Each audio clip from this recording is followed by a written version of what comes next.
மகர ராசி உத்திராட நட்சத்திரம் ஜாப் வந்து எப்போ கிடைக்கும் உங்களோட சன்னுக்கு அப்படின்ற ஒரு கேள்வி உங்களுக்கு ஆட்டோமேட்டிக்காக வந்துருச்சு. அப்போ உங்களோட சன்னுக்கு வந்து இன்னைக்கு டேட்டுக்கு வந்து ராகு தசையில குருவே புத்தியை நடத்துறாரு. ஸோ இந்த ராகு தசை அவங்களுக்கு வந்து 2027 வருஷம் 9வது மாசம் வரைக்கும் நடக்கும். அப்போ உங்க பையனுக்கு வந்து வேலை கிடைப்பதற்குரிய வாய்ப்புகள் வந்துருச்சு. ஜனன ஜாதத்துல இருந்து நல்ல ஆப்பர்ச்சுனிட்டிஸ் வந்து அவங்களுக்கு ஸ்டார்ட் ஆயிருச்சு அப்படின்றத உங்களுக்கு நான் ஞாபகப்படுத்துறேன். ஸோ அப்போ அவர் வந்து அப்ளிகேஷன் பண்ண சொல்லுங்க. நல்ல ஜாப் வந்து அவருக்கு 2027 வருஷம் 9வது மாசத்துக்குள்ள கிடைக்கும். அந்த நல்ல ஜாப்ல அவரு நல்ல விதமா தொடருவார் அப்படின்றத நான் ஞாபகப்படுத்துறேன். 2வது வந்து உங்க பையன்னா மகர ராசி உத்திராட நட்சத்திரத்துக்கு வந்து குரு வந்து அதிசார பயிற்சியில இருக்கிறாரு.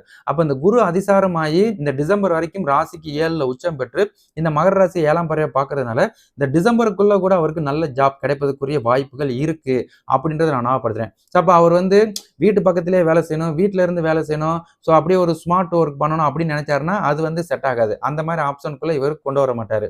அவருக்கு வந்து இடம் விட்டு இடம் மாற்றம். ஸோ வீட்டை விட்டு கொஞ்சம் தூரமா, ஒண்ணு வெளிநாடு, இல்லாட்டினா வெளியூர், வெளி மாநிலம். ஸோ இந்த மாதிரி வந்து அப்ளிகேஷன் பண்ண சொல்லுங்க. அந்த மாதிரி நல்ல ஜாப் வந்து அவருக்கு அமைஞ்சிச்சுன்னா, அவர் வந்து வேலைக்கு கிளம்ப சொல்லிருங்க. டிசம்பருக்குள்ள அமைஞ்சிருச்சுன்னா, ஜனவரியில இருந்து அவரோட வருஷம் தான் அப்படின்றத அவருக்கு நான் ஞாபகப்படுத்திக்கிறேன். ஸோ அவருக்கு வந்து வேலை கிடைச்சிரும். ஸோ நீங்க கவலைப்படாம அவர் வந்து அப்ளிகேஷன் பண்ண சொல்லுங்க. ஏன்னா, இந்த சனியோட தாக்கம், ராகு கேதுவோட தாக்கம் இருக்கிறதுனால வந்து ஒரு சோம்பல், ஸோ ஒரு மன தைரியம் இல்லாத ஒரு சூழ்நிலையை ஏற்படுத்தும். அதுதான் அந்த பையனுக்கு இப்போதைக்கு ஓடிக்கிட்டு இருக்குது.